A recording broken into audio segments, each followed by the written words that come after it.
Utility of directive principles, कुछ बड़े लोग कुछ कह के गए इनके बारे में, वो क्या है वो देखते हैं। LM सिंघवी बड़े प्रबुद्ध जानकार जूरिस्ट थे, डिप्लोमेट थे, और इन्होंने कहा the directives are the life giving provisions of the constitution. Constitution को अगर कोई चीज़ जिंदा करती है तो वो हैं DPSPs, directives. They constitute the stuff of the constitution and it's philosophy of social justice. DPSPs reflect करती हैं हमारे कॉन्स्टिट्यूशन के सोशल जस्टिस की फिलॉसफी को। इसके बाद MC चागला जो कि former chief justice of India हैं, वो कहते हैं if all these principles are fully carried out our country would indeed be a heaven on the earth. कि अगर इन सारे प्रिंसिपल्स को फुलफिल कर दिया जाए, पूरी तरह से कैरी आउट किया जाए, तो हमारा देश स्वर्ग बन जाएगा धरती पे। और आगे कहते हैं India would then be not only democracy in the political sense but also a welfare state looking after the welfare of its citizens. कि अगर DPSPs को इम्प्लीमेंट कर दिया जाए तो सिर्फ पॉलिटिकल डेमोक्रेसी के सेंस में ही हम आगे नहीं हैं, ट्रू सेंस में वेलफेयर स्टेट भी कहलाएंगे, ऐसा स्टेट जो अपने सिटीजन्स के वेलफेयर का ध्यान रखता है। डॉक्टर BR अम्बेडकर भी कुछ इन्हीं लाइन्स पे बात करते हैं। BR अम्बेडकर साहब कह रहे हैं the directives have great value because they lay down that the goal of Indian polity is economic democracy as distinguished from political democracy. कि DPSPs बताते हैं कि हमारे कॉन्स्टिट्यूशन का गोल इकोनॉमिक डेमोक्रेसी है। ये जो इनइक्वालिटीज़ हैं इनकम में, स्टेटस में, फैसिलिटीज़ में, अपॉर्चुनिटीज़ में, ये जो अनइक्वल पे है मैन और वीमेन में, ये सब हमें ख़त्म करना है। उस राह पर लेकर जाते हैं हमें DPSPs। तो पॉलिटिकल डेमोक्रेसी के साथ साथ इकोनॉमिक डेमोक्रेसी बेहद इंपॉर्टेंट है। इसके बाद ग्रैनविल ऑस्टिन कहते हैं directive principles aim at furthering the goals of the social revolution और to foster this revolution by establishing the conditions necessary for it achievement. Basically कि DPSPs जो हैं वो सोशल रिवोल्यूशंस के गोल्स को फुलफिल करते हैं। अगर DPSPs को इम्प्लीमेंट कर दिया जाए तो सोसाइटी में रिवोल्यूशन आ जाएगा, पॉलिटिकल डेमोक्रेसी के साथ साथ इकोनॉमिक और सोशल डेमोक्रेसी स्टैब्लिश हो जाएगी। सर BN राव, बेनिगल नरसिंह राव जो कि हमारे कॉन्स्टिट्यूएंट असेंबली के कॉन्स्टिट्यूशनल एडवाइजर थे, ये कहते हैं the directive principles are moral precepts for the authorities of the state. They have at least an educative value. कि अथॉरिटीज़ के लिए रास्ता दिखाते हैं, बताते हैं कि इवेंचुअली आपको कैसा स्टेट बनाना है, कैसा देश बनाना है, और कम से कम एडुकेटिव वैल्यू तो है ही इनकी। अगर DPSPs को कोई पढ़ेगा, कोई अथॉरिटी जानेगा तो उसको पता चलेगा कि हमें कैसा नेशन बनाना है। MC स्टेलवर्ड जो कि farmer attorney general of India हैं, इन्होंने 3-4 बातें कही। एक तो इन्होंने कहा कि DPSPs are like an instrument of instructions, और इंस्ट्रूमेंट ऑफ इंस्ट्रक्शंस प्रोवाइडेड थे गवर्नमेंट ऑफ इंडिया एक्ट 1935 में। बेसिकली इंस्ट्रूमेंट ऑफ इंस्ट्रक्शंस के थ्रू उस टाइम के जो भी गवर्नर जनरल्स हुआ करते थे, उस टाइम के जो भी गवर्नर्स हुआ करते थे, उनको इंस्ट्रक्शंस प्रोवाइड की गई थी। उसी तरह से आज के हमारे कॉन्स्टिट्यूशन में DPSPs प्रोवाइडेड हैं, जो कि आज की गवर्नमेंट को, जो कि आज की अथॉरिटीज़ को एक तरह से डायरेक्शंस देती हैं, एक तरह से इंस्ट्रक्शंस देती हैं और बताती हैं कि उनको क्या करना है, किस तरह से वेलफेयर स्टेट इस्टेब्लिश होगा। दूसरा, they serve as useful beacon lights to the courts. Courts के सामने अगर कोई लॉ आए और उनको कन्फ्यूजन हो कि इस लॉ को कॉन्स्टिट्यूशनली वैलिड डिक्लेयर करना चाहिए या इनवैलिड डिक्लेयर करना चाहिए, तो उसमें कोर्ट्स सहारा लेते हैं DPSPs का। देखते हैं कि जो कानून क्वेश्चन में है वो DPSPs के साथ में जाता है या उसके विरोध में जाता है, और वहाँ से फिर डिसाइड करते हैं कि किसी लॉ को कॉन्स्टिट्यूशनली वैलिड डिक्लेयर किया जाए या नहीं किया जाए। तीसरा ये बात करते हैं DPSPs form the dominating background to all state action. State चाहे कानून बनाए, लेजिस्लेट करे, चाहे उसको एग्जीक्यूट करे, चाहे एडमिनिस्ट्रेशन करे, इन तीनों प्रोसेसेस के दौरान स्टेट के किसी भी अथॉरिटी को दिमाग में रखनी होती हैं DPSPs। कुछ और करने की ज़रूरत ही नहीं है, बस ये चेक कर लो कि DPSPs के रास्ते पे आप चल रहे हो नहीं चल रहे हो। तो एक बहुत स्ट्रॉन्ग डोमिनेटिंग बैकग्राउंड दिया हुआ है। और फिर कोर्ट्स को भी हेल्प करती हैं, कहीं कन्फ्यूजन होता है तो कोर्ट्स को भी हेल्प करती हैं। फोर्थ एक आ गया कि जो प्रियम्बल में आइडियल्स की बात की गई है, जस्टिस, लिबर्टी, इक्वलिटी, फ्रेटर्निटी, उनको एम्पलीफाई करते हैं, उनको हेल्प करते हैं। किस तरह से जस्टिस आएगा, किस तरह से लिबर्टी आएगी, फ्रेटर्निटी कैसे स्टेब्लिश करेंगे हम, उस सबसे रिलेटेड बातचीत की गई है DPSPs में। तो प्रियम्बल के आइडियाज़ को इम्प्लीमेंट करने में हेल्प करती हैं DPSPs। इसके अलावा भी कुछ रोल है DPSPs के। क्या रोल है? पहला, they facilitate stability and continuity in domestic and foreign policies. सरकार चाहे जो भी हो, अभी BJP है, कल को हो सकता है कांग्रेस आ जाए, कोई और पॉलिटिकल पार्टी आ जाए, उनकी कोई भी आइडियोलॉजी हो, कोई फर्क नहीं पड़ता। कॉन्स्टिट्यूशन में लिखा हुआ है कि हमें वेलफेयर स्टेट बनाना है और वेलफेयर स्टेट बनाने के लिए ये डायरेक्टिव्स हैं, ये पॉलिसीज़ बनानी है। और इससे होता ये है कि एक स्टेबिलिटी, एक कंटिन्यूटी देखने को मिलती है पॉलिसीज़ में, डोमेस्टिक हो चाहे फॉरेन पॉलिसीज़ हो। फॉरेन पॉलिसीज़ आर्टिकल 51 में लिखा हुआ है कि हमें इंटरनेशनल पीस को प्रमोट करना है, तो एक स्टेबिलिटी और कंटिन्यूटी देखने को मिलती है। दूसरा, DPSPs are supplementary to the fundamental rights of the citizens. Fundamental rights बात करते हैं पॉलिटिकल राइट्स के बारे में, और DPSPs बात करते हैं सोशल एंड इकोनॉमिक राइट्स के बारे में। और तीनों ही बेहद इंपॉर्टेंट हैं, पॉलिटिकल भी, सोशल भी और इकोनॉमिक भी। जो चीज़ें फंडामेंटल राइट्स में नहीं लिखी गई उनको लिख दिया गया DPSPs में। और किसी भी सिटीज़न को पूरी तरह से अगर डेवलप होना है तो इन तीनों चीज़ों की ही इंपॉर्टेंस है। तो एक तरीके से DPSPs सप्लीमेंट करते हैं फंडामेंटल राइट्स को। इसके बाद DPSPs create a favourable atmosphere. Part 3 में आपने पॉलिटिकल राइट्स दे दिए, लेकिन उन पॉलिटिकल राइट्स का कोई मतलब नहीं है अगर आप सोशल और इकोनॉमिक राइट्स की बात नहीं कर रहे हो तो। फॉर एग्जाम्पल, आपने राइट टू वोट दे दिया, लेकिन किसी सोसाइटी में किसी समुदाय को सप्रेस किया जा रहा है, दबाया जा रहा है, सोशली बैकवर्ड हैं वो लोग, इकोनॉमिकली वीक हैं वो लोग, तो राइट टू वोट का कोई मतलब नहीं है। किसी भी सिटीजन को अगर पूरी तरह से अपने राइट्स एंजॉय करने हैं तो उसको पॉलिटिकल के साथ साथ सोशल और इकोनॉमिक राइट्स भी देने की ज़रूरत है।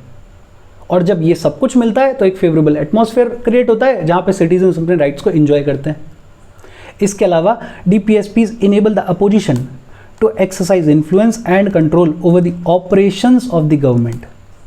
सरकार ने कोई पॉलिसी बनाई, कोई लॉ बनाया, अपोजिशन के लिए बड़ा सिंपल है। अपोजिशन को ये चेक करना है कि ये जो पॉलिसी है ये DPSPs के रास्ते पे चलती है या नहीं चलती है। अगर चलती है तो अच्छी बात है, अगर नहीं चलती है तो इन्हीं ग्राउंड्स पे सरकार को क्वेश्चन किया जा सकता है। इसके बाद DPSPs serve as a crucial test for the performance of the government. सरकार ने अपने टाइम पीरियड में कैसा काम किया वो जज किया जा सकता है सिर्फ इस चीज़ से कि उस गवर्नमेंट ने जो भी पॉलिसीज़ लेकर आई वो पॉलिसीज़ कितना हद तक DPSPs को इम्प्लीमेंट करती है, कितना हद तक डायरेक्टिव प्रिंसिपल्स के रास्ते पे चलती है। और last, they serve as common political manifesto. कोई भी पॉलिटिकल पार्टी जो भी चुनाव में उतर रही है उसकी आइडियोलॉजी चाहे जो भी हो, कोई फ़र्क नहीं पड़ता, इवेंचुअली इंपॉर्टेंस है इन डायरेक्टिव्स की। अगर उसके पॉलिटिकल मैनिफेस्टो में बात की गई है कि हम इनइक्वालिटीज़ को ख़त्म करेंगे, हम हेल्थ देंगे, हम एजुकेशन देंगे, हम पब्लिक असिस्टेंस देंगे, हम इंटरनेशनल पीस को प्रमोट करेंगे, हम जस्टिस देंगे, हम लिबर्टी देंगे, विच मीन्स कि वो पॉलिटिकल मैनिफेस्टो जो है वो सही रास्ते पर है। और हर एक पॉलिटिकल पार्टी अपने पॉलिटिकल मैनिफेस्टो को बनाते हुए इन डायरेक्टिव्स को ध्यान में रखती है या रखना चाहिए। और इसके बाद आज का अपना आखिरी टॉपिक और बेहद important topic, conflict between fundamental rights and directive principles. एक तरफ फंडामेंटल राइट्स हैं और दूसरी तरफ DPSPs हैं। सवाल ये है कि ज़्यादा इंपॉर्टेंट कौन है, किसको प्रायोरिटी दी जाए, किसको प्राइमरी और किसको सेकेंडरी कंसिडर किया जाए। और हमारे कॉन्स्टिट्यूशन में लिख दिया गया है कि फंडामेंटल राइट्स आर जस्टिसेबल। अगर इनका वायलेशन होता है तो हमें पावर है कि हम आर्टिकल 32 के अंडर सुप्रीम कोर्ट जा सकते हैं। और DPSPs को रखा गया है नॉन जस्टिसेबल, इनको लीगली एनफोर्स नहीं करवाया जा सकता। तो कोई भी ऐसा इंसान जिसे हमारे कॉन्स्टिट्यूशन की अंडरस्टैंडिंग नहीं है, जिसे हमारे कंट्री के डाइवर्सिटी की अंडरस्टैंडिंग नहीं है, वो फर्स्ट गो में देखकर कहेगा कि फंडामेंटल राइट्स ज़्यादा इंपॉर्टेंट हैं क्योंकि ये लीगली एनफोर्सेबल हैं। लेकिन जो भी इंसान हमारे कॉन्स्टिट्यूशन को समझता है, हमारी डाइवर्सिटी को समझता है, उसे समझ में आता है कि पॉलिटिकल राइट्स के साथ साथ सोशल और इकोनॉमिक राइट्स भी बेहद इंपॉर्टेंट हैं, DPSPs भी बेहद इंपॉर्टेंट हैं। तो सवाल फिर वही कि ज़्यादा इंपॉर्टेंट कौन है, और ये सवाल, ये डिबेट कॉन्स्टिट्यूशन के लागू होने के साथ ही शुरू हो गई। नेहरू प्राइम मिनिस्टर बने और नेहरू सोशलिस्ट लीडर थे। सोशलिज्म का बेसिक आइडिया है कि जितने भी पिछड़े हुए ग्रुप्स हैं उनको बराबर लाने के लिए, उनको आगे लाने के लिए पॉलिसीज़ बनाई जाएं, लॉज बनाए जाएं, स्कीम्स लाई जाएं। नेहरू और उस टाइम की जितनी भी स्टेट गवर्नमेंट्स थी वो कोशिश कर रही थी, जैसे वो लोग लैंड रिफॉर्म्स लाने की कोशिश कर रहे थे, वो लोग जमींदारी को अबॉलिश करने की बात कर रहे थे, वो लोग लैंड पे सीलिंग लगाने की बात कर रहे थे। इसके अलावा वो लोग SC ST समुदाय, पिछड़े हुए समुदाय के लिए एजुकेशन में स्पेशल प्रोविजंस लाने की बात कर रहे थे। लेकिन जब भी ऐसा कोई कानून बनाया जाता था तो बड़े बड़े जमींदार लोग, लैंडलॉर्ड्स, कोर्ट के दरवाजे पे पहुंच जाते थे कि हमारे फंडामेंटल राइट्स का वायलेशन हो रहा है। आर्टिकल 14 का, आर्टिकल 19 का, आर्टिकल 31 का, कुछ केसेस में आर्टिकल 15 का वायलेशन हो रहा है। और ये डिबेट शुरू हो गई कि फंडामेंटल राइट्स और DPSPs में से कौन ज़्यादा इंपॉर्टेंट है। और इसकी शुरुआत हुई 1951 से। एक केस आया, state of Madras versus Champakam Dorai Rajan case. इस चंपकम दोराई राजन केस के बारे में हमने पढ़ा है आर्टिकल 15 के दौरान। और बेसिकली चंपकम दोराई राजन केस 1951 का बैकग्राउंड है इंडिपेंडेंस से पहले मद्रास प्रोविंस के एक कानून में। मद्रास प्रोविंस में एक कानून लाया गया, कम्युनल गवर्नमेंट ऑर्डर। और इस कम्युनल गवर्नमेंट ऑर्डर के तहत मद्रास के मेडिकल और इंजीनियरिंग कॉलेजेस में रिजर्वेशन दे दिया गया। रिजर्वेशन दे दिया गया कास्ट के बेसिस पे।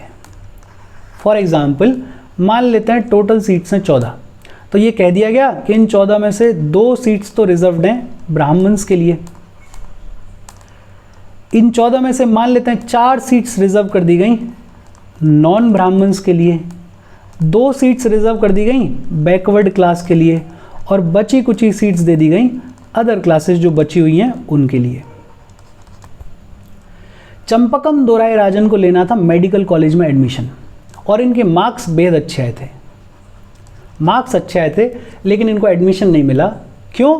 क्योंकि ये ब्राह्मण थी और ब्राह्मण्स की सिर्फ 2 ही सीट्स थी, और कोई 2 ब्राह्मण्स ऐसे थे जिनके मार्क्स इनसे भी अच्छे थे। मार्क्स अच्छे आने के बावजूद इनको एडमिशन नहीं मिला। ये पहुंची कोर्ट, और इन्होंने आर्ग्यू किया कि एक तो ये मेरे आर्टिकल 15 का वायलेशन है। आर्टिकल 15 जो कि डिस्क्रिमिनेशन को प्रोहिबिट करता है on the grounds of religion, race, caste, sex और प्लेस ऑफ बर्थ। और दूसरा ये आर्टिकल 29 क्लॉज 2 का वायलेशन है, जो कि कहता है कि किसी भी इंस्टीट्यूशन में रिलीजन, रेस, कास्ट और लैंग्वेज के बेसिस पे एडमिशन डिनाई नहीं किया जा सकता। कोर्ट ने इनकी बातचीत सुनी और कोर्ट ने कहा कि हाँ यार, बात तो सही है, ये फंडामेंटल राइट्स का वायलेशन है और ये नहीं होना चाहिए। और अब सरकार के सामने बड़ी दुविधाजनक स्थिति है कि एक तरफ तो फंडामेंटल राइट्स हैं, सुप्रीम कोर्ट कह रहा है कि नहीं, फंडामेंटल राइट्स का वायलेशन नहीं होना चाहिए, और दूसरी तरफ हम काम करते हैं वेलफेयर स्टेट के लिए, जो कि ये कहता है, DPSPs जो कि ये कहते हैं कि जो पिछड़ा हुआ वर्ग है उसके लिए, उसको आगे लाने के लिए काम करना है, इनइक्वालिटीज़ को ख़त्म करना है।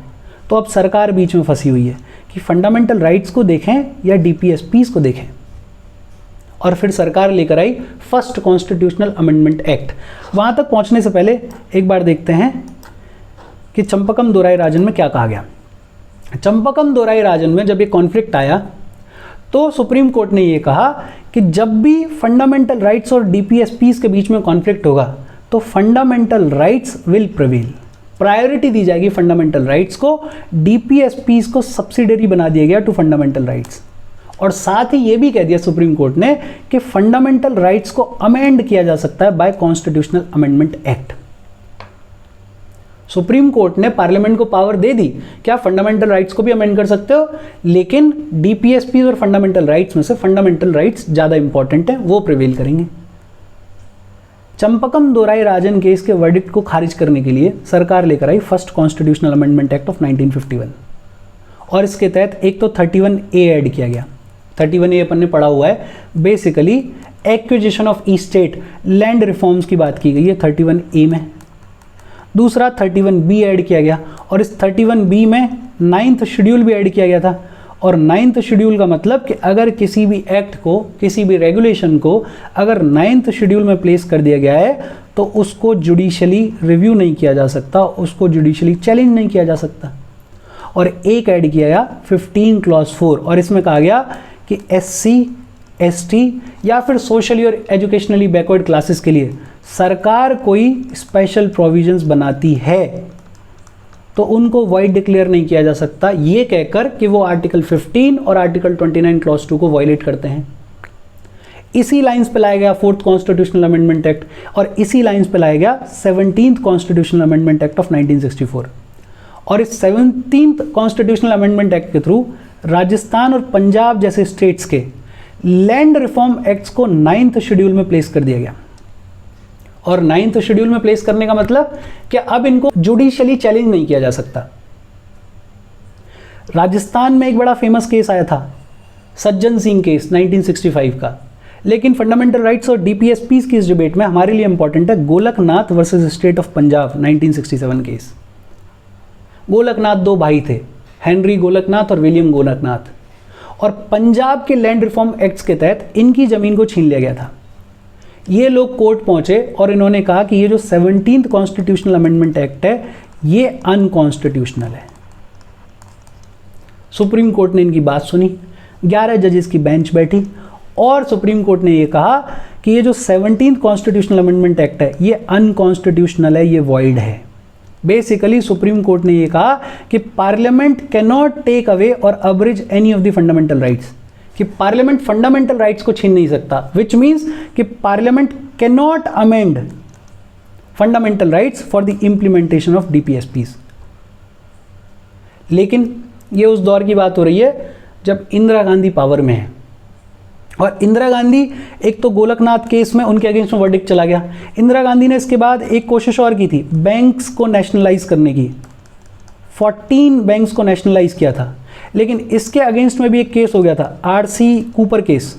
और इस आरसी कूपर केस में कोर्ट ने ये कहा था कि ये बैंक नेशनलाइजेशन जो है वो गलत है। फिर इसके बाद इंदिरा गांधी गवर्नमेंट ने कोशिश करी थी प्रीवी पर्स को अबॉलिश करने की और उस प्रीवी पर्स के अगेंस्ट भी कोर्ट में केस चला गया था और कोर्ट ने कहा था कि ये प्रीवी पर्स को जो अबॉलिश किया गया वो भी गलत है। इंदिरा गांधी बड़ी नाराज़ थी, गवर्नमेंट और कोर्ट में एक टसल शुरू हो गई, लड़ाई शुरू हो गई।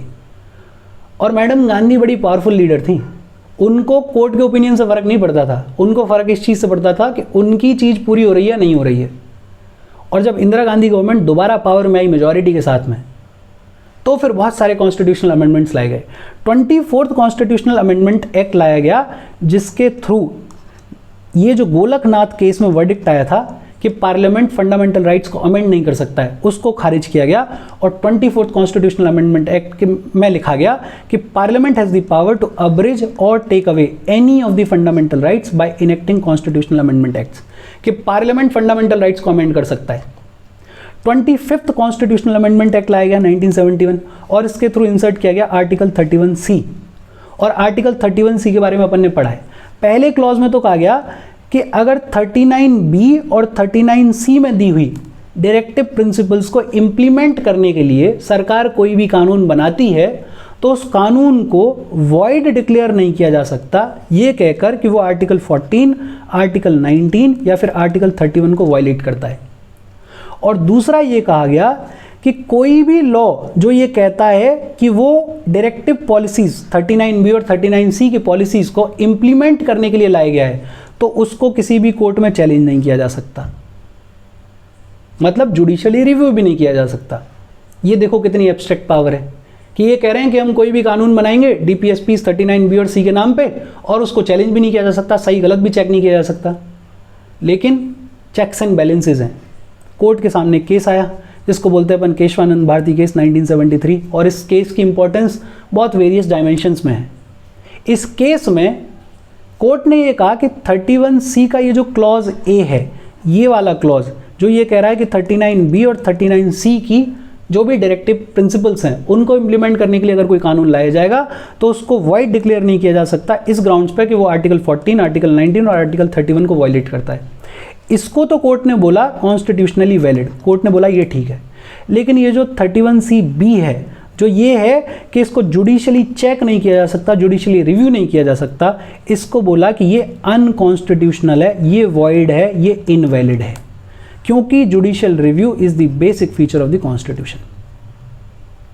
चलो ठीक है, सरकार लेकर आई 42nd कॉन्स्टिट्यूशनल अमेंडमेंट एक्ट 1976 और सरकार ने 31C के क्लॉज ए में बदलाव किए। अब तक तो ये बात हो रही थी सिर्फ 39B और 39C के डायरेक्टिव प्रिंसिपल्स को इंप्लीमेंट करने की। 42nd में कहा गया कि सिर्फ 39B या 39C नहीं, ऑल DPSPs, किसी भी DPSP को इंप्लीमेंट करने के लिए अगर सरकार कानून लेकर आती है तो उसको आर्टिकल 14, आर्टिकल 19, आर्टिकल 31 के वायलेशन के ग्राउंड्स पे वॉइड डिक्लेयर नहीं किया जा सकता। और अब तो बहुत ही ज़्यादा पावर मिल गई सरकार को, किसी भी DPSP के नाम पे कानून बना दे और लिख दे, चैलेंज ही नहीं किया जा सकता उसको, क्योंकि 31C में ये कह दिया गया, 31C के ए में। लेकिन कोर्ट के सामने एक और केस आया, मिनर्वा मिल्स केस ऑफ 1980, और इस मिनर्वा मिल्स केस ऑफ 1980 में कोर्ट ने कहा कि जो 42nd कॉन्स्टिट्यूशनल अमेंडमेंट एक्ट के थ्रू ये जो एक्सटेंशन दिया गया है, ये जो कहा गया है कि सारी DPSPs को इंक्लूड कर लिया जाए, ये अनकॉन्स्टिट्यूशनल है, ये इनवैलिड है। और एक बार फिर से कोर्ट ने ये कह दिया कि फंडामेंटल राइट्स जो हैं वो प्रिवेल करेंगे, DPSPs प्रिवेल नहीं करेंगी। हाँ, DPSP सिर्फ एक केस में प्रिवेल करेंगी। 31C में जो बात कही गई है कि आर्टिकल 39 क्लॉज B और 39 क्लॉज C की डायरेक्टिव प्रिंसिपल्स को अगर इंप्लीमेंट किया जाएगा तो आर्टिकल 14 और आर्टिकल 19 बैकसीट ले लेंगे। आर्टिकल 31 अब तक ओमिट कर दिया गया था, इसको डिलीट कर दिया गया था, अपन ने पढ़ाई हुआ है, राइट टू प्रॉपर्टी को डिलीट कर दिया गया था। तो DPSPs सबऑर्डिनेट है फंडामेंटल राइट्स के, सिर्फ एक केस में प्रिवेल करेंगी जब 39B और 39C की डायरेक्टिव प्रिंसिपल्स को इंप्लीमेंट करने की बात आएगी। सुप्रीम कोर्ट ने यह भी कहा कि the constitution is founded on the bedrock of balance between fundamental rights and directive principles. कोई कंपटीशन नहीं है फंडामेंटल राइट्स और DPSPs में, दोनों के बीच में बैलेंस, उस पर खड़ा हुआ है हमारा कॉन्स्टिट्यूशन। और अब अपनी प्रेजेंट पोजीशन ये है कि फंडामेंटल राइट्स जो है वो सुप्रीम है, फंडामेंटल राइट्स जो हैं वो प्राइमरी हैं इन कंपैरिजन टू DPSPs। लेकिन DPSPs को इंप्लीमेंट किया जाएगा, और DPSPs को इंप्लीमेंट करने के लिए अगर फंडामेंटल राइट्स को अमेंड करने की ज़रूरत पड़ रही है तो अमेंड कर सकते हैं। बस इतना ध्यान रखना है कि basic structure of the constitution destroy ना हो, basic structure of the constitution खराब ना हो। और इसके साथ कॉन्फ्लिक्ट खत्म हो गया, आज का सेशन अपना खत्म हो गया। कोई डाउट हो तो please comment. Thank you very much.